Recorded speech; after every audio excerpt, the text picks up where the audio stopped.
अस्सलामुअलैकुम, welcome to back my channel Kahan Singh village blog. उम्मीद करता हूँ आप खैरियत से होंगे और मेरी दुआ है आप जहाँ रहें खुश रहें आबाद रहें। और आज लगाना है चारे को पानी और तिली को पानी, और कुछ तिली जो है पिछली दफ़ा रह गई थी और कुछ को पानी लगा दिया था। तो आज फिर बारी है हफ्ते बाद आई है रेज की, नहरी पानी की। और ये चारा जो है तकरीबन 5 कनाल 4 कनाल ये है, और आगे वो जिसमें बड़ा आम खड़ा है 1 कनाल वो है, ये 5 कनालें चारा है। और इस लाइन में ये ताड़ के आगे लंबी कतार में तिल हैं, तकरीबन 4 कनाल 4.5 कनाल जो है वो तिल बनते हैं। इनको भी पानी आज लगाना है इंशाल्लाह।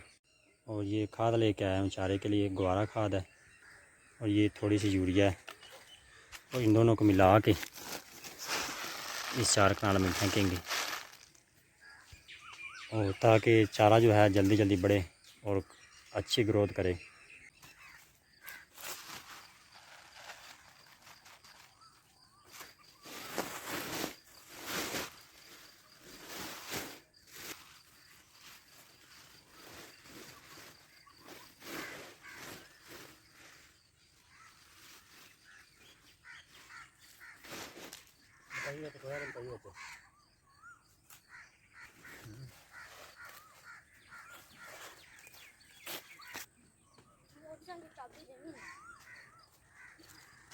शाबाश।